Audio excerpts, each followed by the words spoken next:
you learned a lot about Christmas today, I guess, and tomorrow I hope you're ready for another fantastic city in the state of Bavaria. Before I tell you what we have planned, I do feel the urge to answer a question that came up quite often today, as this was our first stop in Germany after we left Austria. Quite a few of you did ask us, well, they speak the same language, why do you need two countries for?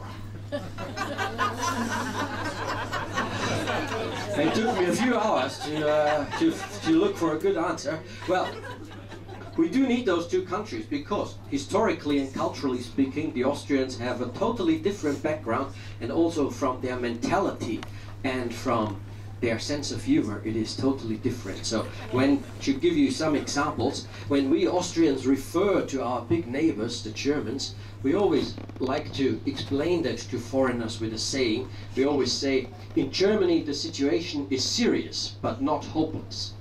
In Austria the situation is hopeless but not serious.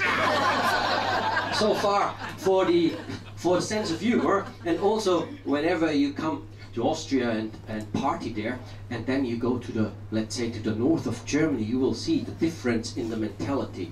If you drink in Vienna one wine after the other, the people become more and more mellow, and then they start moaning about the good old times when everything was bigger and when there was an emperor.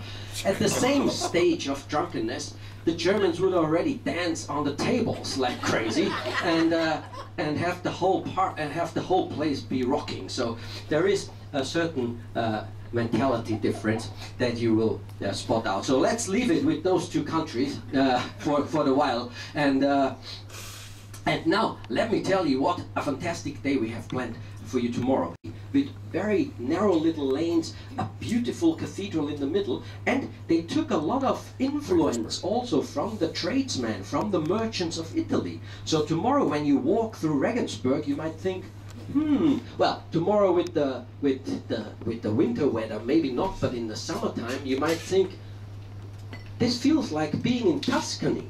You will see the dwelling towers of the rich families, which they copied from Tuscany. You will see that the narrow lanes open up in Italian-style squares very often, so Regensburg almost looks like an Italian city. And it has some fantastic remains of the past for you to be seen. I can only mention a few here, as I just want to get your appetite. One, for example, out of the great medieval past of Regensburg is the oldest stone bridge in Germany, and one of the oldest stone bridges in the world, more than 850 years old, is still standing, crossing the River Danube in Regensburg. Buses and cars are still driving over that bridge. Right next to this bridge, there is another fantastic thing that you should not be missing tomorrow, and that is the oldest sausage kitchen in the world. When the craftsmen and builders built this bridge 850 years ago, they set up a little sausage kitchen. And this original kitchen is still functioning. You can smell it, you just have to follow your noses. And in this cozy little house, they still grill the original Regensburg sausages. And if I may give you one advice, don't miss them. They are the size of your little finger only. And together with the Nuremberg sausages, there is no doubt, either the Regensburg ones or the Nuremberg ones are the best in Germany. Small sausages made by an own recipe, served with local sauerkraut and a very distinct mustard. And that together with a beer maybe, that would be heaven in Bavaria without any doubt. So don't miss the oldest sausage kitchen in the world as a little culinary delight. And then, as I mentioned, today you saw a Baroque cathedral. Tomorrow we go a bit further back in time. If you want to see a masterpiece of a Gothic cathedral, Regensburg is the right town for you. And the whole town is a wonderful town to get lost a little bit in the narrow little lanes. Wonderful shopping opportunities in Regensburg. And for those of you that want to discover more of a town, this is the perfect spot, because there's lots of narrow little alleys, and you will find lots of nice architectural details there and nice little corners. And of course there's Christmas markets in Regensburg, great Christmas markets. You will we will try to show you all of these Christmas markets. Now let me tell you how we have planned to do so. Upon arrival at around 10 o'clock,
Beautiful pig.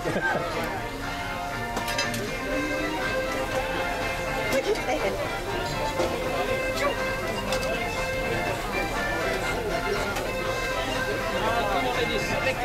that.